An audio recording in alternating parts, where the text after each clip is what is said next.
ರಾಜ್ಯ ರಾಜಕಾರಣದಲ್ಲಿ ವಿಪರೀತ ಬೆಳವಣಿಗೆ. ಡಿಕೆ ಶಿವಕುಮಾರ್ ಅವರ ಸಚಿವ ಸಂಪುಟ ವಿಸ್ತರಣೆಗೆ ಮುಹೂರ್ತ ಕೂಡಿ ಬಂದಿದೆ. ರಾಜಕೀಯ ಪಕ್ಷಗಳ ವಕ್ತಾರರುಗಳಿಲ್ಲದೆ ಚರ್ಚೆ ಇವತ್ತು ಮಾಡ್ತಾ ಇದ್ದೀವಿ.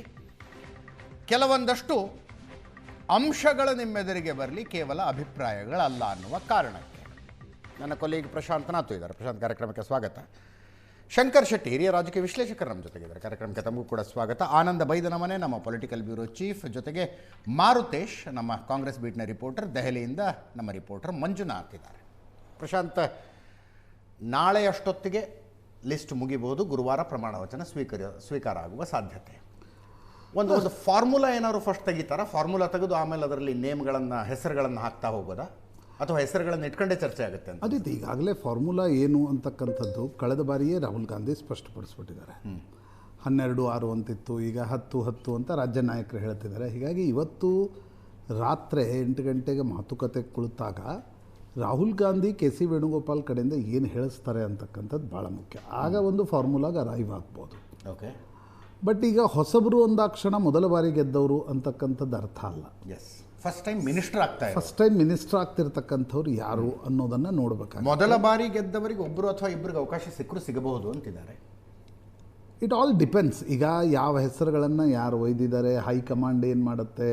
ಈಗ ಮೊದಲ ಬಾರಿ ಗೆದ್ದವರನ್ನು ಸಂಪುಟಕ್ಕೆ ಒಳಗೆ ತೆಗೆದುಕೊಳ್ಬೇಕಾದ್ರೆ ಅವ್ರಿಗೆ ಯಾವುದಾದ್ರೂ ಒಂದು ಇಲಾಖೆಯ ಎಕ್ಸ್ಪರ್ಟೈಸ್ ಉಂಟಾ, ಅಥವಾ ಈಗ ಜಂಜಿ ಅಂತಕ್ಕಂಥ ಪ್ರೊಟೆಸ್ಟ್ ಬಗ್ಗೆ ನಾವು ಹೇಳ್ತಿದ್ದೀವಿ.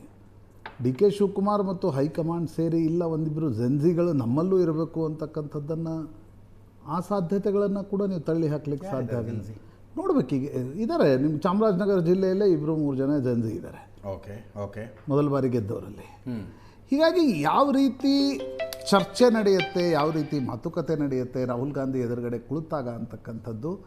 ಯಾಕೆಂದರೆ ಅಕ್ರಾಸ್ ದ ಟೇಬಲ್ ಮಾತುಕತೆ ನಡೆಯುವವರೆಗೆ ನಾವು ಏನು ಹೇಳಿದರೂ ಕೂಡ ಅದು ಸ್ಪೆಕ್ಯುಲೇಷನ್ ಮತ್ತು ನಾವು ಏನು ಹೇಳಿದರೂ ಕೂಡ ಅದು ಪಾರ್ಟಿಸನ್ ಆಗುತ್ತೆ. ಯಾಕಂದರೆ ನಮಗೆ ಈಗ ಡಿ ಕೆ ಶಿವಕುಮಾರ್ ಬಣದಿಂದ, ಸಿದ್ದರಾಮಯ್ಯನವ್ರ ಬಣದಿಂದ, ಖರ್ಗೆ ಬಣದಿಂದ, ಹರಿಪ್ರಸಾದ್ ಬಣದಿಂದ, ಅಥವಾ ಹೈಕಮಾಂಡ್ ಕಡೆಯಿಂದ ಕೆಲವು ಮಾಹಿತಿಗಳು ಬಂದಿರ್ತವೆ.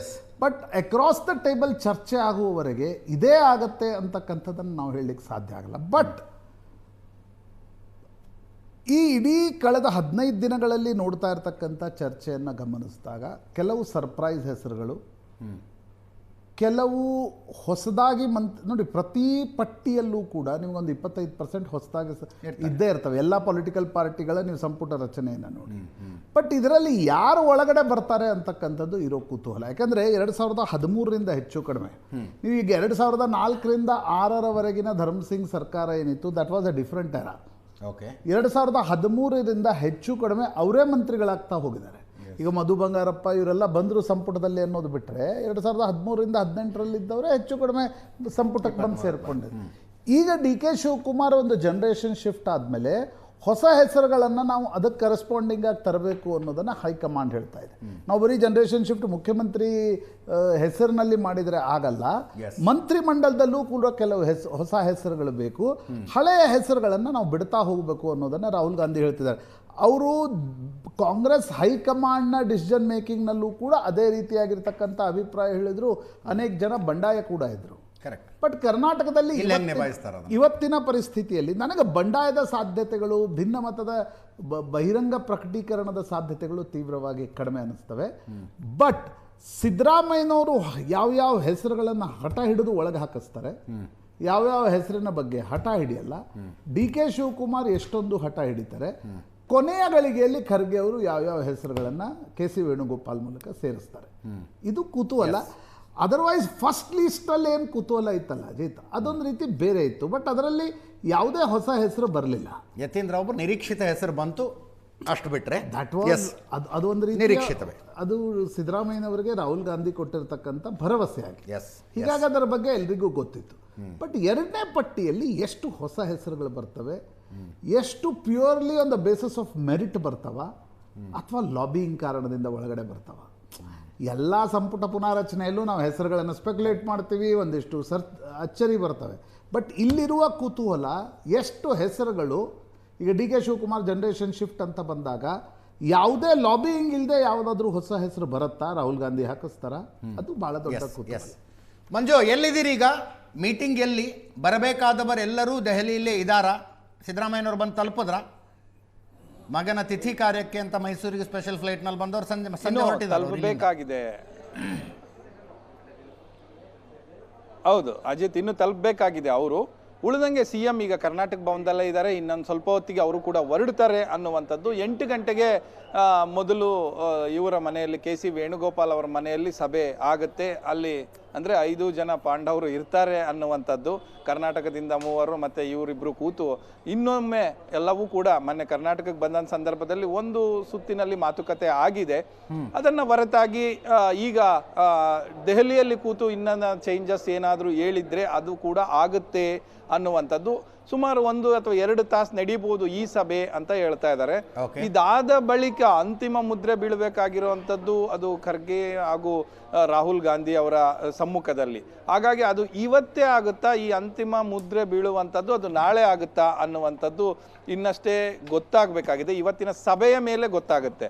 ಇನ್ ಕೇಸ್ ಈಗ ಆಲ್ರೆಡಿ ವೇಣುಗೋಪಾಲ್ ಅವರಿಗೆ ಒಂದಷ್ಟು ಡೈರೆಕ್ಷನ್ಸ್ ಕೊಟ್ಟಿರ್ತಾರೆ. ಆ ಡೈರೆಕ್ಷನ್ಸ್ ಪ್ರಕಾರವೇ ಎಲ್ಲವೂ ಕೂಡ ಆಗಿದ್ರೆ ಒಂದೊಮ್ಮೆ ಆ ಪಟ್ಟಿ ರವಾನೆ ಆಗುತ್ತೆ. ರವಾನೆ ಆಗಿ ಮತ್ತೆ ಇವು ರಾಜ್ಯ ನಾಯಕರ ಜೊತೆ ಚರ್ಚೆ ಆಗಬೇಕಾ ಬೇಡವಾ ಅನ್ನುವಂಥದ್ದು. ಯಾಕಂದ್ರೆ ಈ ತನಕ ನಮಗೆ ಲಭ್ಯ ಆಗಿರೋ ಮಾಹಿತಿಯ ಪ್ರಕಾರ ಸುಮಾರು ಒಂದು 16ರಿಂದ 17 ಹೆಸರಿಗೆ ಯಾರ ತಕರಾರು ಕೂಡ ಇಲ್ಲ. ಎಲ್ಲರ ಸರ್ವಸಮ್ಮತ, 3 ಜನರ ಸಮ್ಮತ ಅಂತ ಹೇಳಲಾಗ್ತಾ ಇರುವಂಥದ್ದು. ಉಳಿದಂತೆ ಒಂದು 4 ಹೆಸರುಗಳಿಗೆ ಇವ್ರು ಬೇಕು ಇವ್ರು ಬೇಡ ಅನ್ನೋವಂಥದ್ದು ಇದೆ. ಅದು ರಾಹುಲ್ ಗಾಂಧಿ ಸಮ್ಮುಖದಲ್ಲಿ ಆಗುತ್ತೆ ಅನ್ನುವಂಥದ್ದು ಈ ಕ್ಷಣ ತನಕ ಇರುವಂಥ ಮಾಹಿತಿ. ಜೊತೆಗೆ ಕಾಂಗ್ರೆಸ್ ಹಿರಿಯ ನಾಯಕರುಗಳೆಲ್ಲರೂ ಕೂಡ ಅದನ್ನೇ ಹೇಳ್ತಾ ಇದ್ರು.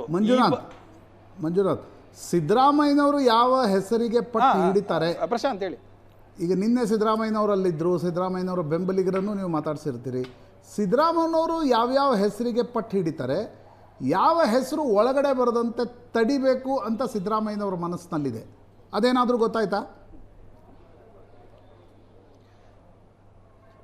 ಸಿದ್ದರಾಮಯ್ಯ ಅವರಿಗಿಂತ ಈಗ DK ಶಿವಕುಮಾರ್ ಮತ್ತೆ ಈವನ್ ಖರ್ಗೆ ಅವರನ್ನ ಭೇಟಿಯಾಗಿ ಬೆಳಗಾವಿ ಟೀಮ್ ಒಂದು ಸ್ವಲ್ಪ ಬೇರೆ ಬೇರೆ ಒಂದು 2 ಹೆಸರುಗಳಿಗೆ ತುಂಬ ತಕರಾರು ತೆಗಿತಾ ಇದೆ. ಅದನ್ನು ಮನವರಿಕೆ ಮಾಡಿಕೊಡುವಂಥದ್ದು ಆಗಿದೆ. ಯಾರಿಗೆ ಖರ್ಗೆ ಅವ್ರಿಗೂ ಕೂಡ ಮನವರಿಕೆ ಮಾಡಿಕೊಡಲಾಗಿದೆ, ಸುರ್ಜೇವಾಲಾ ಅವ್ರಿಗಾಗಿದೆ, KC ವೇಣುಗೋಪಾಲ್ಗೂ ಅವ್ರಿಗೂ ಆಗಿದೆ, ಈ ಕಡೆ CMಗೂ ಆಗಿದೆ. ಈ ಬೆಳಗಾವಿ ಕುರಿತಾಗಿ ಏನು ಒಂದು 2-3 ಹೆಸರುಗಳು ಓಡಾಡ್ತಾ ಇದೆ, ಅದಕ್ಕೆ ಎಲ್ಲರ ಕೂಡ ತಕರಾರು ಇರುವಂತದ್ದು. ಇದು ಆಗಲೇಬಾರದು ಅಂತ ಕೆಲವು ಹೋಗಿ ಮಲ್ಲಿಕಾರ್ಜುನ್ ಖರ್ಗೆ ಅವರನ್ನ ಭೇಟಿಯಾಗಿ ಲಕ್ಷ್ಮಣ ಸವದಿ ಮತ್ತು ಲಕ್ಷ್ಮೀ ಹೆಬ್ಬಾಳ್ಕರ್ ಅವ್ರ ಬಗ್ಗೆ ಮಾತಾಡಿದ್ರು. ಪ್ರಶಾಂತ್, ಯಾವ್ಯಾವ ಹೆಸರುಗಳು?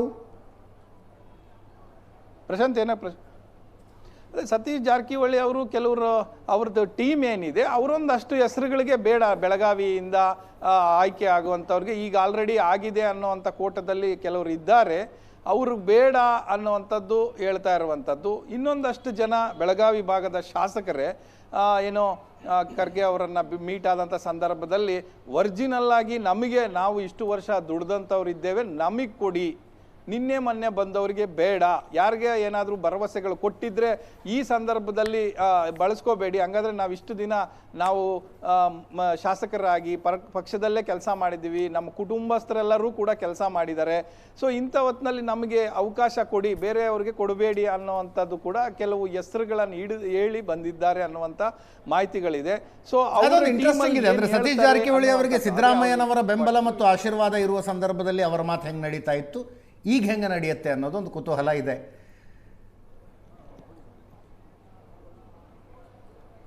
ಹೌದು ಹೌದು, ಅದರ ಜೊತೆಗೆ ಅವರು ಕೆಲವೊಂದು ಏನು ಹೇಳಿ ಬಂದಿದ್ದಾರೆ, ಎಲ್ಲರನ್ನೂ ಅವರೂ ಕೂಡ ಭೇಟಿಯಾಗಿದ್ದಾರೆ. ಯಾರನ್ನ ಮಾಡಬೇಕು ನಮ್ಮ ಭಾಗದಲ್ಲಿ, ಮತ್ತೆ ನಮಗೆ ಕೊಡಲೇಬೇಕು, ಬೆಳಗಾವಿಗೆ ಯಾವುದಾದ್ರೂ ಒಂದು ಕೊಡಲೇಬೇಕು, ಅದನ್ನು ಹೊರತಾಗಿ ನಮ್ಮ ಭಾಗದಲ್ಲಿ ಯಾರನ್ನ ಮಾಡಿದರೆ ಒಳ್ಳೆಯದು ಅನ್ನುವಂಥದ್ದು ಅವರು ಹೋಗಿ ಖುದ್ದು ಎಲ್ಲ ನಾಯಕರಿಗೂ ಕೂಡ ಬ್ರೀಫ್ ಮಾಡಿ ಬಂದಿದ್ದಾರೆ. ಸೊ ಅದು ಎಷ್ಟರ ಮಟ್ಟಿಗೆ ಇಂಪ್ಯಾಕ್ಟ್ ಆಗುತ್ತೆ ಲೀಸ್ಟಲ್ಲಿ ಅನ್ನುವಂಥದ್ದನ್ನ ಕಾದು ನೋಡ್ಬೇಕು. ಇನ್ನೂ ಒಂದು 2 ತಾಸು ಕಾಯಬೇಕಾಗುತ್ತೆ. 2 ತಾಸಿನಲ್ಲಿ ಗೊತ್ತಾಗ್ಲಿಕ್ಕಿಲ್ಲ, ನಾಳೆ ಮಧ್ಯಾಹ್ನ ತನಕ ವೇಟ್ ಮಾಡಬೇಕಾಗಿ ಬರ್ಬೋದು. ಎಸ್, ಶಂಕರ್ ಶೆಟ್ರೆ, DK ಶಿವಕುಮಾರ್ ಅವರ ರಾಜಕೀಯದ ರೀತಿ ನೋಡಿದ್ರೆ ಸರ್ಪ್ರೈಸ್ ಕೊಡೋದು ಅವ್ರಿಗೆ ಇಷ್ಟ. ಸೊ ಲಿಸ್ಟ್ನಲ್ಲಿ ಒಂದಷ್ಟು ಸರ್ಪ್ರೈಸ್ ಹೆಸರುಗಳು ಇರ್ತವೆ. ಸರ್ಪ್ರೈಸ್ ಬಾರಿಗೆ ಆಶ್ಚರ್ಯ. ನೀವಿಗೆ ಹೇಳಿದ್ರಲ್ಲ ಫಸ್ಟ್ ಟೈಮ್ ವಿನ್ನರ್ಸಿಗೂ 1-2 ಜನಕ್ಕೆ ಸಿಗ್ಬೋದು ಅಂತ. ನನಗೇನು ಅಂತ ಯಾವುದೇ ಒಂದು ಫಸ್ಟ್ ಟೈಮ್ ವಿನ್ನರ್ಸಿಗೆ ಸಿಗುವ ಲಕ್ಷಣಗಳು ಯಾವುದೇ ಕಾಣ್ತಾ ಇಲ್ಲ ಆ್ಯಕ್ಚುಲಿ. ಓಕೆ, ಈಗ ಸ್ವಲ್ಪ ವಿಳಂಬವಾದರೂ ಸ್ವಲ್ಪ ರೈಟ್ ಡಿಸಿಷನ್ ತಗೊಳ್ತಾರೆ ಅಂತ ನಮ್ಮ ಅಭಿಪ್ರಾಯ. Okay. ಈ ಅವರು ಡಿಸಿಷನ್ ತಗೊಳ್ಳುವಾಗ ಪ್ರಾಂತ್ಯವಾರ ಮತ್ತು ಜಾತಿವಾರನ್ನು ತಗೊಳ್ಳೇಬೇಕಾಗ್ತದೆ. ಹೌದು. ಯಾಕಂದರೆ ಸಿದ್ದರಾಮಯ್ಯರ ಇದರಲ್ಲಿ ಪ್ರಾಂತ್ಯವಾರಲ್ಲಿ ಒಂದು 2-3 ಜಿಲ್ಲೆಗಳಿಗೆ ಸಿಗದೇ ಇರ್ಬೋದು, ಬಟ್ ಜಾತಿವಾರಲ್ಲಿ ಅತ್ಯಲ್ಪ ಜನಸಂಖ್ಯೆ ಇರುವ ಜಾತಿಗಳಿಗೂ ಸಿಕ್ಕಿದೆ. ಫಾರ್ ಎಕ್ಸಾಂಪಲ್ ನೋಡಿ, ಈಗ ಮರಾಠ ಕೋಟದಲ್ಲಿ ನಮ್ಮ ಸಂತೋಷ್ ಲಾಡ್ ಅವರಿಗೆ, ಮೊಗವೀರ ಕೋಟದಲ್ಲಿ ವೈದ್ಯ ಅವರಿಗೆ, ಅಥವಾ ನಿಮ್ಮ ಈಡಿಗ ಕೋಟದಲ್ಲಿ ಮಧು ಬಂಗಾರಪ್ಪನವರಿಗೆ, ಮತ್ತು ನಿಮ್ಮ ಬೋಸರಾಜ್ ಇವರಿಗೆ ಕ್ಷತ್ರಿಯ, ಯಾವುದು ಕ್ಷತ್ರಿಯ, ಪ್ರತಿಯೊಂದು ಇದರಲ್ಲಿ ಕೂಡ ಯಾರನ್ನು ಬಿಟ್ಟು ಸಣ್ಣ ಪುಟ್ಟ .1 ಮತ್ತು ಜೈನರಲ್ಲಿ ಈ ಸಲ ಜೈನರದ್ದು ವೇಕೆನ್ಸಿ ಉಂಟು. ಜೈನರಲ್ಲಿ ಒಂದೇ MLA ಆದದ್ದು ಸುಧಾಕರ್ ಅಲ್ಲಿ ಹಿರಿಯೂರಿಂದ, ಅವ್ರಿಗೆ ಕೊಟ್ಟರೆ ಈಗ ನಿಧನ ಹೊಂದಿದ್ದಾರೆ. ಸೊ ಜೈನರ ಕೋಟಲ್ಲಿ ಈ ಸರಿ ಫಿಲಪ್ ಮಾಡಲಿಕ್ಕೆ ಆಗೋದಿಲ್ಲ, ಯಾಕಂದರೆ ಅವರೇ ಮತ್ತು ಕ್ರಿಶ್ಚಿಯನ್ರಲ್ಲಿ ಒಬ್ಬರು ಎಲೆಕ್ಟ್ ಆದರೂ ಒಬ್ಬರಿಗೆ ಕೊಟ್ಟಿದ್ದಾರೆ ಆ್ಯಕ್ಚುಲಿ. ಸೊ ಎಲ್ಲ ಜಾತಿ ವರ್ಗಗಳನ್ನು ತಗೊಂಡು ಲಾಸ್ಟ್ ಸಿದ್ದರಾಮಯ್ಯ ಕ್ಯಾಬಿಟಲ್ಲಿ ಪರ್ಫೆಕ್ಷನ್ ಇತ್ತು. ಈ ಸಲ ಅದೇ ಫಾರ್ಮುಲಾ ಅಪ್ಲೈ ಮಾಡ್ತಾರೆ. ಈ ಸಲ ಅಂದರೆ ಹಿಂದಿನವರ ಇದರಲ್ಲಿ ಎಲ್ಲ ಎಲ್ಡರ್ಸ್ಗೆ ಕೊಟ್ಟಿದ್ರು. ಈ ಸಲ ಇನ್ನಿರೋ ಉಳಿದ 20 ಜನ ಬಾಕಿ ಇರೋದ್ರಲ್ಲಿ 10 ಜನ ಯಂಗ್ಸ್ಟರ್ಸ್ ಕೊಡ್ತಾರೆ, 10 ಜನ ಸೀನಿಯರ್ಸ್ ಕೊಡ್ತಾರೆ ಅಂತ ಹೇಳ್ತಾರೆ. ಸೊ ಅದು ಆಗ್ಬೋದು, ಸೀನಿಯರ್ಸ್ ಯಂಗ್ಸ್ಟರ್ ಮತ್ತು ಸರ್ಪ್ರೈಸಸ್ ಬರುವಂಥದ್ದು ಕಾಣೋದಿಲ್ಲ. ಬಟ್ ಸಂಜೆ ಕೂಡ ನಾವು ಚರ್ಚೆ ಮಾಡಿದ್ವಿ, ಸಿದ್ದರಾಮಯ್ಯನವ್ರ ರಾಜಕೀಯ ಇಕ್ವೇಷನ್ಗಳು ಬಹಳ ಬದಲಾಗ್ಬಿಟ್ಟಿದ್ದಾವೆ. ಮುಂಚೆ ಅವ್ರದ್ದೇ ಒಂದು ಲಿಸ್ಟ್ ಇರ್ತಿತ್ತು, ಇಂತಿಂಥವ್ರು ಇರಲೇಬೇಕು ಅಂತ. ಅವರ ಪೈಕಿ ಭಾಳ ಸೀನಿಯರ್ಗಳು ದೂರ ಆಗಿಬಿಟ್ಟಿದ್ದಾರೆ ಸಿದ್ದರಾಮಯ್ಯನವರಿಂದ. ಈಗ ನೋಡಿ, ಅವರ ಲಿಸ್ಟ್ CM ಆಗಿರೋ ಲಿಸ್ಟಿಗೂ ವೆಯ್ಟೇಜ್, ಮತ್ತು ಈಗ ಅವರೊಬ್ಬರು ಆ ಒಂದು ಸೆಲೆಕ್ಷನ್ ಕಮಿಟಿಯಲ್ಲಿ ಇರುವ ಮೆಂಬರ್ ಆಗಿ, ಈಗ ಅವರು ಸೆಲೆಕ್ಷನ್ ಕಮಿಟಿಯಲ್ಲಿ one of member, but still ಅವ್ರಿಗೆ ವೆಯ್ಟೇಜ್ ಕೊಟ್ಟಿದ್ದಾರೆ. ನೋಡಿ, ಯಾವಾಗಲೂ ನೋಡಿ ಎಕ್ಸ್ ಚೀಫ್ ಮಿನಿಸ್ಟರ್ ಕರೆದು ಡಿಸ್ಕಷನ್ ಕರೆಯೋದಿಲ್ಲ, ಅವ್ರಿಗೆ ಸ್ಟಿಲ್ ವೆಯ್ಟೇಜ್ ಕೊಟ್ಟಿದ್ದಾರೆ ಪಾರ್ಟಿಯವರು. ಎಕ್ಸ್ ಚೀಫ್ ಮಿನಿಸ್ಟರ್ ಕರೆದು ಕೊಡ್ತಾ ಇದ್ದಾರೆ. ಪಾರ್ಟಿ ಪ್ರೆಸಿಡೆಂಟ್ ಮೂಸಲಿ ಮಧ್ಯೆ ಪಾರ್ಟಿ ಪ್ರೆಸಿಡೆಂಟ್ ಚೀಫ್ ಮಿನಿಸ್ಟರ್ ಹೋಗಿ ಫೈನಲೈಸ್ ಮಾಡ್ತಾ ಇದ್ರು ಹೈಕಮಾಂಡ್. ಈ ಸಲ ಎಕ್ಸ್ ಚೀಫ್ ಮಿನಿಸ್ಟರ್ನ ಕರ್ಕೊಂಡು ಹೋಗ್ತಾ ಇದ್ದಾರೆ, ಹೌದಲ್ವಾ? ಸೊ ಅವ್ರಿಗೆ ವೆಯ್ಟೇಜ್ ಕೊಡೋದು. ಬಟ್ ಈಗಲೂ ಕೆಲವರ ಅಭಿಪ್ರಾಯ, ಈಗಲೂ ಅವ್ರದ್ದು ಒಂದು 3-4 ಹೆಸರು ಹಠ ಹಿಡಿದ್ರೆ ಸಿಗ್ತದೆ. ಮತ್ತೊಂದು ನೀವು ಯಾರಿಗೂ ಸಿಗಬಾರ್ದು ಅಂತ ಹಠ ಇಟ್ಟಿದ್ದಾರೆ, ಅದರಲ್ಲಿ 1-2 ಜನ ಕಳ್ಕೊಳ್ಳೋ ಚಾನ್ಸ್ ಇರ್ತದೆ. ಯಾಕೆ ಕೆಲವೊಂದು ಸಿದ್ದರಾಮಯ್ಯನು ಹೇಳ್ಬೋದಾ ಇಂಥವ್ರು ಸಿಗಬಾರ್ದು ಅಂತ ಹಠ ಹಿಡಿಬೋದು, ನಾವು ಹೇಳಿಕ್ಕೆ ಹೋಗಲ್ಲ. ಬಟ್ ಒಂದು ವಿಷಯ ಹೇಳ್ತೀನಿ, ಏನಂದರೆ ಅವ್ರದ್ದು ಇನ್ನೂ ಕೂಡ ನಡೀತದೆ, ಅದು ಮಾತ್ರ ಅವರಿಗೆ ಒಂದು ವೆಯ್ಟೇಜ್ ಕೊಟ್ಟಿದ್ದಾರೆ ಪಾರ್ಟಿಯವರಿಗೆ. ಈಗ ಪ್ರಾಂತ್ಯವಾರ ಕೊಡೋದಲ್ಲಿ ಈಗ ಕೆಲವು ಕಮ್ಯುನಿಟಿಯಲ್ಲಿ ಲೇಡೀಸ್, ನಾನು ಹೇಳ್ತೀನಿ, ಲೇಡೀಸಲ್ಲಿ ಈಗ ಯಡಿಯೂರಪ್ಪನ ಗೌರ್ಮೆಂಟ್ ಆಗಲಿ, ಬಸವರಾಜ ಬೊಮ್ಮಾಯಿಯರ ಗೌರ್ಮೆಂಟ್ ಒಬ್ರಿಗೇನೆ ಕೊಡ್ತಾರೆ. ಈ ಸಲ ಒಂದು 2 ಕೊಡಲಿ, ಹೌದಲ್ವಾ?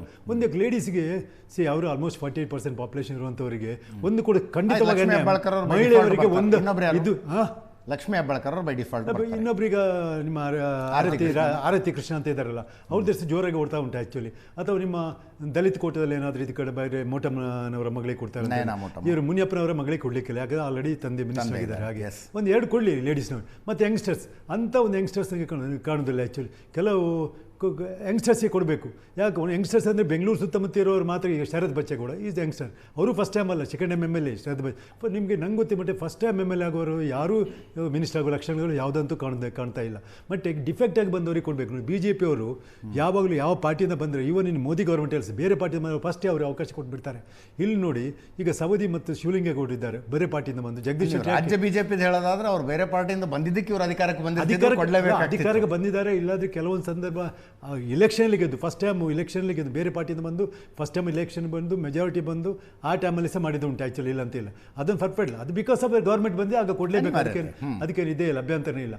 ಸೊ ಅದೆಲ್ಲ ಕಡೆ ಈಗ ಲಕ್ಷ್ಮಣ್, ನನ್ನ ಲೆಕ್ಕದಲ್ಲಿ ಲಕ್ಷ್ಮಣ್ ಸವದಿ ಮತ್ತು ನಿಮ್ಮ ಶಿವಲಿಂಗೌಡರಿಗೆ ಕೊಡಲೇಬೇಕು ಆ್ಯಕ್ಚುಲಿ.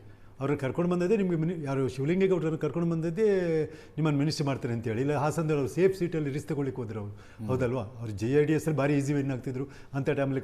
ಈ ಲಕ್ಷ್ಮಣ್ ಸವದಿ ಅವರು ಅಲ್ಲಿ ಸೀಟ್ ಸಿಕ್ಕಿಲ್ಲ ಅಂತ ಅವ್ರು ಬಂದದ್ದು. ಆದರೆ ಒಂದು ಅಲ್ಲಿ ನೋಡಿ, ಒಬ್ಬ ಲಿಂಗಾಯತ ಲೀಡ್ರ್ ಇಲ್ಲ ಅಲ್ಲಿ, ಲಕ್ಷ್ಮೀ ಹೆಬ್ಬಾಳ್ಕರ್ ಲೇಡಿಯಲ್ಲೇ ಇರೋದು. ಒಬ್ಬ ಜೆಂಟ್ಸಲ್ಲಿ ಬೆಳಗಾಮಲ್ಲಿ ಹೈಯೆಸ್ಟ್ ನಿಮ್ಗೆ ಗೊತ್ತಲ್ಲ, 18 MLA ಸೆಲೆಕ್ಟ್ ಆಗ್ತಲ್ಲ. 18 MLAಗಳಲ್ಲಿ ಈ ಜಾರಕಿಹೊಳಿದೆ ಕಾರ್ಬಾರ, ಸತೀಶ್ ಜಾರಕಿಹೊಳಿ. ಒಬ್ಬ ಲಿಂಗಾಯತರು ತುಂಬ ಜನ ಇದೆ ಪಾಪ್ಯುಲೇಷನಲ್ಲಿ. ಸೊ ಲಕ್ಷ್ಮಣ್ ಸವದಿಗಂತೂ ಕೊಡಲೇಬೇಕು ನನ್ನ ಪ್ರಕಾರ ಆ್ಯಕ್ಚುಲಿ. ಮತ್ತು ಅವ್ರು ಫರ್ಮ್ ಆಗಿದ್ದಾರೆ, ಅವರು ಒಂದು ಮಾತು ಕೊಟ್ಟಿದ್ರು, ನಾನಿನ್ನು ನನ್ನ ಹೆಣ ಸಮೇತ BJP ಆಫೀಸ್ ಎದುರುಗಳು ಹೋಗ್ಲಿಕ್ಕೆ ಬಿಡಲ್ಲ. ಮಾತು ಯಾರ್ಯಾರು ಎಷ್ಟೆಷ್ಟು ಹೇಳಿರ್ತಾರೆ ಅಲ್ಲ ಆ ರೀತಿ ಹೇಳಿದವರು ಹಿಂದೆ ಮತ್ತೆ ಜಗದೀಶ್ ಶೆಟ್ಟರು ಒಂದು 2-3 ತಿಂಗಳಿದ್ರು ವಾಪಸ್ ಹೋಗ್ಬಿಟ್ರು. ಆ ರೀತಿ ಅಲ್ಲ, ಈ ಥರದ್ದು ಕೆಲವು ನಿಯತ್ತು ಬದ್ಧವಾಗಿರ್ತಾರೆ. ಸೊ ಅಂಥವ್ರು ಈ ಟೈಮ್ ಅವ್ರು ನಿರಾಶೆ ಮಾಡಬಾರ್ದು ಅವರು ಆ್ಯಕ್ಚುಲಿ. ಸೊ ಹುಬ್ಳಿಗೆ ಕೊಡ್ಬೋದು, ಒಂದು ಲೇಡಿ ಕೊಟ್ಟು, ಆಲ್ರೆಡಿ ಜಾರಕಿಹೊಳಿ ಇದ್ದಾರೆ, 3 ಜನ ಕೊಟ್ಟು ತಪ್ಪೇನಿಲ್ಲ. ಯಾಕಂದರೆ ಇದು ಇನ್ನು ಕೆಲವು ನಾಯಕ ಕಮ್ಯುನಿಟಿಯಲ್ಲಿ ಕೆಲವು ಕ್ಷೇತ್ರಗಳ ಪ್ರಾಂತ್ಯವಾರ ಯಾರನ್ನು ಬಿಡೋದು ಯಾರು ಅಂತ ಆಗ್ತದೆ. ಫಾರ್ ಎಕ್ಸಾಂಪಲ್ ಕೊಪ್ಪಳದಲ್ಲಿ ಯಾವ ಕಮ್ಯುನಿಟಿ, ರಾಯರೆಡ್ಡಿ ಕೊಡ್ತಾರಾ, ತಂಗಡಿ ಕೊಡ್ತಾರ ಅಂತ ಹೇಳ್ತಾರೆ. ಇನ್ನು ಕಮ್ಯುನಿಟಿ, ಮರಾಠ ಕಮ್ಯುನಿಟಿಯಲ್ಲಿ ಸಂತೋಷ್ ಲಾಡಿ ಕೊಡ್ತಾರಾ ಅಥವಾ ಶ್ರೀನಿವಾಸ್ ಯಾನೆ ಕೊಡ್ತಾರೆ ಅಂತ ಹೇಳ್ತಾರೆ. ಮುಸ್ಲಿಮ್ಸಲ್ಲಿ ಏರಿಯಾದಲ್ಲಿ ನನಗೆ ನಾರ್ತ್ ಕರ್ನಾಟಕದಲ್ಲಿ ತುಂಬ ಮುಸ್ಲಿಂ ಪಾಪ್ಯುಲೇಷನ್ ಉಂಟು, ನಿಮ್ಗೆ ಗೊತ್ತಿರುವ ಹಾಗೆ. ಈಗ ಬಿದರೆ, ಗುಲ್ಬರ್ಗ, ಹುಬ್ಳಿ ಎಲ್ಲ ಸಿಗ. ಬಟ್ ಅಲ್ಲಿನೂ ಒಬ್ಬರು ಮಿನಿಸ್ಟರ್ ಆಗುವಂತಿಲ್ಲ. ಒಬ್ಬರು ಇದ್ದರು ಬಿದರೆ ಅವರು, ಅವರನ್ನು ರಹೀಮ್ ಖಾನ್ ಯಾರು ಇದ್ರಲ್ಲ ಅವರು, ರಹೀಮನ್ ಅವರಿಲ್ಲ. ಈಗ ಲೇಡಿ ಒಬ್ಬರು ಇದ್ದಾರೆ, ಅವ್ರದ್ದು ಖಜಾ ಫಾತಮ್ ಅಂತ. ಬಟ್ ಅವರಿಗೆ ಕೆಲವರು ಹೇಳ್ತಾರೆ ಕನ್ನಡ ಬರೋದಿಲ್ಲ ಹೇಳ್ತಾರೆ, ಎಜುಕೇಷನ್ ಅಂಥ ಟೈಮಲ್ಲಿ ಅವರಿಗೆ ಮಿನಿಸ್ಟ್ರಿ ಕೊಡ್ತಾರಾ ಇಲ್ವ ಅಂತ ಡೌಟ್. ಬಟ್ ನಾರ್ತ್ ಕರ್ನಾಟಕದಲ್ಲಿ ಒಂದು representation Muslim, Salim Ahmad north Karnataka ಅಲ್ಲ, ಆ ಟೈಮಲ್ಲಿ ಅದನ್ನೆಲ್ಲ ನೋಡಿದರೆ ಸಲೀಂ ಅಹಮದ್ ಚಾನ್ಸ್ ಉಂಟು. ಈಗ ಮುಸ್ಲಿಮಲ್ಲಿ ಯಾರು ಕಂಟೆಂಟ್ ಇರೋದು 4 ಜನ ಕಂಟಿದ್ದಾರೆ, ಸ್ಟಿಲ್ ಅವರಿಗೆ 1 ಕೊಟ್ಟಿದ್ದಾರೆ, ಇನ್ನೊಂದು 2 ಅಂತೂ ಕೊಡಲೇಬೇಕು ನನ್ನ ಲೆಕ್ಕಲ್ಲಿ. ಯಾಕೆ ಗೊತ್ತಾ, ಇವರಿಗೆ ಅಂಥ ಅಷ್ಟು ದೊಡ್ಡ ಓಟನ್ನೇ ಕೊಟ್ಟು ಬಿಡುವಾಗ ಒಂದು 3 ಜನ ಮಿನಿಸ್ಟರ್ ಮಾಡಿದ್ರೆ ಏನು ತಪ್ಪಿಲ್ಲ. ಸೋಫಾರ್ ಅವ್ರು ಇಬ್ಬರನ್ನೇ ಮಾಡ್ತಾರೆ, 3 ಜನ ಮಾಡೋದು, 3 ಜನ ಮಾಡಿದರೆ ಒಂದು 5-6 ಜನ ಕಂಟೆಂಟರ್ ಇದ್ದಾರೆ. ಹ್ಯಾರಿಸ್, ನಿಮ್ಮ ಜಮೀರ್, ಸಲೀಮು, ರಿಜ್ವಾನು, ತನ್ವೀರ್ ಸೇಠ್, ಇವರೊಂದು 5. ಅಪ್ಪ ಲೇಡಿ ಕೋಟಾದಲ್ಲಿನೂ ಆಗ್ತದೆ, ಮುಸ್ಲಿಮ್ ಆಗ್ತದೆ ಅಂತೇಳಿ ಆಕೆಗೆ ಒಂದು ಚಾನ್ಸ್ ಉಂಟು. ಫಾತಮ್ 6ರಲ್ಲಿ ಯಾರಾದರೂ ಒಂದು ಇಬ್ಬರನ್ನು ಮಾಡೋದು ಒಳ್ಳೇದು. ಯಾಕಂದರೆ ಅವ್ರದ್ದು ಓಟ್ ಬೇಕು. ಮತ್ತೇನು ಗೊತ್ತು, ಜಮೀರಿದೀಗ ದೊಡ್ಡ ಜಮೀರ್ ಎಲ್ಲರೂ ಕೇಳೋದು ಮುಸ್ಲಿಮಲ್ಲಿ ಜಮೀರಿಗೆ ಕೊಡ್ತಾರಾ ಇಲ್ವಾ ಅಂತ. ನಮ್ಮೆಲ್ಲರ ಅಭಿಪ್ರಾಯದಲ್ಲಿ ಆಫ್ಟರ್ ಜಾಫರ್ ಶರೀಫ್ ಮುಸ್ಲಿಮಲ್ಲಿ ಲೀಡರಾಗಿ ಎಮರ್ಜ್ ಆದದ್ದೇ ಯಾರು, ಜಮೀರ್ ಅಹಮದ್. ಆ್ಯಕ್ಚುಲಿ ಅದರ ಮೊದಲು ಇಬ್ರಾಹಿಮ್ಗೊಂದು ಅವಕಾಶ ಇತ್ತು, ಒಳ್ಳೆ ಮಾತುಗಾರ, ಒಳ್ಳೆ ಬುದ್ಧಿವಂತ. ಬಟ್ ಅವ್ರಿಗೆ ಕಲಿಸ್ತಾರೆ, ಜನತಾ JDS ಹೋಗ್ತಾರೆ, ಕಾಂಗ್ರೆಸ್ ಬರ್ತಾರೆ, JDS ಹೋಗ್ತಾರೆ. ಹಾಗಾಗಿ ಒಂದು ಸ್ಟೆಬಿಲಿಟಿ ಇರಲಿಲ್ಲ ಅವ್ರ ಹತ್ರ. ಜಮೀರ್ ಖಾನ್ JDSಯಿಂದ ಬಂದದಾದರೂ ಕೂಡ ಬಟ್ ಸ್ಟೆಬಿಲಿಟಿ ಉಂಟು. ಈಗಲೂ ಇವತ್ತು ಇಂಟರ್ವ್ಯೂಲ್ ಹೇಳ್ತಾ ಇದ್ದಾರೆ, ನನಗೆ ಮಿನಿಸ್ಟ್ರ್ ಕೊಟ್ಟರು ನಾನು ಕಾಂಗ್ರೆಸ್ ಎಲ್ಲ ಹೋಗ್ತೇನೆ, ಮಿನಿಸ್ಟ್ರ್ ಇಲ್ಲಾದರೂ ಕಾಂಗ್ರೆಸ್ ಹೇಳ್ತಾರೆ, ನನಗೆ ಕಾಂಗ್ರೆಸ್ ಬೇಕಾದಷ್ಟು ಕೊಟ್ಟಿದೆ, ಏನೇನು ಕೊಟ್ಟಿಲ್ಲ ಅಂತ ಹೇಳ್ತಾರೆ ಅವರು. ಸೊ ಅವರಿಗೊಬ್ಬ ಮಾಸ್ ಲೀಡರ್ ಆಗಿ ಈಗ ಕಾಣೋದು. ಮುಸ್ಲಿಂ ಪಾಪ್ಯುಲೇಷನಲ್ಲಿ ಸುಮಾರು 16-17% ಪಾಪ್ಯುಲೇಷನ್ ಉಂಟು, ಅದರಲ್ಲಿ 95% ಮುಸ್ಲಿಮ್ಸ್ ವೋಟ್ ಮಾಡೋದೇ ಕಾಂಗ್ರೆಸ್ಸಿಗೆ ಅಂತ. ಜಮೀರ್ ಖಾನಿಗೆ ಕೊಡೋದು ಪಕ್ಷದ ಹಿತದಿಂದ, ನಮಗೆಲ್ಲ ಗೊತ್ತಿಲ್ಲಪ್ಪ, ಪಕ್ಷದ ಹಿತದೃಷ್ಟಿಯಿಂದ ಜಮೀರ್ ಖಾನಿಗೆ ಅದನ್ನು ಕೊಡೋದು ಒಳ್ಳೇದು ಅಂತ. ಸೊ ಇನ್ನು ಕ್ರಿಶ್ಚಿಯನ್ಸಲ್ಲಿ ಬಿಡಿ, ಹೇಗೆ ಜಾರ್ಜ್ ಅವರೊಬ್ಬರು ಇರ್ತಾರೆ, ಬ್ರಾಹ್ಮಣರು ಶಿಸ್ತು ಮುರಿದ ಅಂದರೆ ಶಿಸ್ತನ್ನು ಮುರಿದ ಅಂತೇಳಿ ಅದು ಎಷ್ಟೋ ಜನ ಇಂಥ ಶಿಸ್ತು ಮುರಿತಾರೆ ಗೊತ್ತಿಲ್ಲ. ಭಾಳ ಗಂಭೀರವಾದ್ರಿ ಆಡಿಯೋ. ಗಂಭೀರ. ಮತ್ತು ಈಗ ಆಡಿಯೋನ ಹೆಂಗೆ ಟ್ರೀಟ್ ಮಾಡ್ತಾರೆ ಹೈಕಮಾಂಡ್ ಅವರು ಅನ್ನೋದು ಅದು ನನ್ನಂದಾಜು ಅಂಥ ಇಶ್ಯೂ ಅದು ಬರ್ನಿಂಗ್ ಇಶ್ಯೂ ಆಗಿರಲಿಕ್ಕಿಲ್ಲ ಈಗ. ಅದು ನನ್ನಂದಾಜು ಇಟ್ ಮೆ ನಾಟ್ ಬಿ, ಜನ ಮರಿತಾರಲ್ಲ ಬೇಗ, ಆಯ್ತಲ್ಲ. ಮತ್ತೆ ಈಗ ದೊಡ್ಡ ಪ್ರಾಬ್ಲಮ್ ಇರೋದು ಗೊತ್ತಾ, ಬ್ರಾಹ್ಮಣರ ಕೂಟದಲ್ಲಿ ದಿನೇಶ್ ಗುಂಡೂರಾವ್, ದೇಶಪಾಂಡೆ ಇಬ್ಬರೇ ಅಲ್ವಾ, ಮೋಸ್ಟ್ಲಿ ಇಬ್ಬರೇ ಎಲೆಕ್ಟ್ ಆದವರು. ಮತ್ತೊಂದು ಯಾರು, ವಿಶ್ವಾಸ ವೈದ್ಯನ ಹೆಸರು ಬರೋದಿಲ್ಲ, ದೇಶಪಾಂಡೆ ಅವರು ಪ್ರಾಯ ಆಯಿತು, ಹಾಗಾಗಿರಲಿಲ್ಲ ಕೊಡದೆ. ಮತ್ತೆ ಪುನಃ ದಿನೇಶ್ ಗುಂಡೂರಾವ್ಗೆ ಇನ್ನೊಂದು ಚಾನ್ಸ್ ಬರುವ ಚಾನ್ಸ್ ಉಂಟು. ಇನ್ನು ಬ್ಯಾಕ್ವರ್ಡ್ ಕಾಸ್ಟಲ್ಲಿ ಅಂಥವ್ರು ಯಾರು ಕಾಣೋದಿಲ್ಲ. ಯಾವುದು ನಿಮ್ಮ ಈಗ ಇಡಿಗರಾಗಲಿ, ಬಲ್ಜಿಗರಾಗಲಿ, ಮೊಗವೀರಲ್ಲೇ ಅಂಥ ಡಾಮಿನೇಟ್ ಕ್ಯಾಂಡಿಡೇಟ್ ಕಾಣೋದಿಲ್ಲ. ಮಧು ಬಂಗಾರಪ್ಪನ ಕೊಟ್ಟಿದ್ದಾರೆ, ಅವರು ರಿಪೀಟ್ ಮಾಡ್ಬೋದು. ಅಥವಾ ಮತ್ತೊಂದು ಎದ್ದು ಹೇಳುವ ಹೆಸರು ಅಂತ ಹೇಳಿದ್ರೆ ಹರಿಪ್ರಸಾದ್ ಅವರು. ಹರಿಪ್ರಸಾದ್ಗೆ ಪಾರ್ಟಿ ಪ್ರೆಸಿಡೆಂಟ್ ಕೊಟ್ಟಿದ್ದ 2 ಪೋಸ್ಟ್ ಕೊಡೋದಿಲ್ಲ ಅಂತ ಹೇಳ್ತಿದ್ದಾರೆ. ಸೊ ಆ್ಯಕ್ಚುಲಿ ಬ್ಯಾಕ್ವರ್ಡ್ ಕಮ್ಯುನಿಟಿಯಲ್ಲಿ ರಿಯಲಿ ನಿಯಮ ಮುರಿತಾರ ಅನ್ನೋದೊಂದು ಪ್ರಶ್ನೆ ಇದೆ. ಅದು ಈಗ ಅಲ್ಲ, ಜಾರಕಿಹೊಳಿಗೆ ಅದೇ ಕಾರಣದಲ್ಲಿ ಮಿನಿಸ್ಟರ್ ಮಾಡಿಲ್ಲ, 2 ಪೋಸ್ಟ್ ಕೊಡೋದಿಲ್ಲ ಅಂತೇಳಿ. ಈಗ BK ಹರಿಪ್ರಸಾದ್ ಅವ್ರ ಹೆಸರು ಸ್ಟಿಲ್ ಓಡಾಡ್ಕೊಂಡು ಹೇಳಿಕ್ಕಾಗೋದಿಲ್ಲ. BK ಹರಿಪ್ರಸಾದ್ ಮತ್ತು ಅವ್ರೇನು ಗೊತ್ತಾ, ಅವರು MP ರಾಜ್ಯಸಭಾ ಮೆಂಬರ್ ಆಗಿರ್ಬೋದು, ಅಥವಾ ಆ್ಯಕ್ಚುಲಿ ಅವರಿಗೆ ಮಿನಿಸ್ಟರ್ ಆಗಿ ಎಂದೂ ಸೆಂಟ್ರಲ್ ಅಷ್ಟು ಕ್ಲೋಸ್ ಇದ್ದರು, ಸೆಂಟ್ರಲ್ ಮಿನಿಸ್ಟರ್ ಆಗಿದ್ದಾರೆ, ಎಂದೂ ಸೆಂಟ್ರಲ್ ಮಿನಿಸ್ಟರ್ ಆಗಿರಲಿಲ್ಲ. ಸ್ಟೇಟಲ್ಲಂತೂ ಗೆದ್ದೇ ಇಲ್ಲ ಅವರು, ರಾಜ್ಯಸಭಾ ಮೆಂಬರಾಗಿ ಗೆದ್ದದವರು, ಈಗ MLC ಆಗಿದ್ದಾರೆ. ಸೊ ಅವರಿಗೆ ಒಂದ್ಸಲ ಅಧಿಕಾರ ಕೊಡುವಪ್ಪ, ಅವರಿಗೂ ತುಂಬ ಏಜ್ ಆಯಿತು. ಮತ್ತು ಯಾರಾದರೂ ಕರ್ನಾಟಕದಲ್ಲಿ ಒಬ್ಬ ಬಲಿಷ್ಠವಾದ ಕಾಂಗ್ರೆಸ್ ಬೆಂಬಲ ಗೆದ್ದರೆ ಅದು BK, ನೋ ಬಡಿ ಕ್ಯಾನ್ ಬೀಟ್ ಹಿಮ್.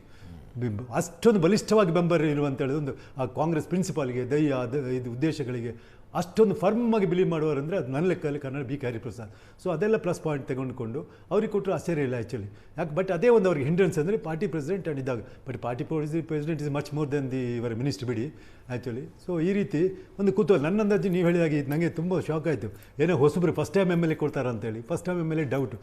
ನಾತು ಅವ್ರು ಹೇಳಿದರು 2 ಕ್ಯಾಂಡಿಡೇಟ್ ಎಲಿಜಿಬಲ್ ಚಾಮರಾಜನಗರದಲ್ಲಿದ್ದಾರಂತ. ಬಟ್ ಅಲ್ಲಿ ಇದ್ದರೆ ಸಿಕ್ಕರೆ ಪುಟ್ಟರಂಗ ಶೆಟ್ಟಿ ಸಿಕ್ಕರು. ಯಾಕಂದರೆ ಅವರು ಹೇಗೆ ಉಪ್ಪಾರ ಕಮ್ಯುನಿಟಿಗೆ ಒಂದು ಚಾನ್ಸ್ ಕೊಡೋದು ಬೇರೆ ಯಾರು ಅಂತ ಕಾಣಲ್ಲ, ಕೊಡ್ಬೋದು. ಎಸ್,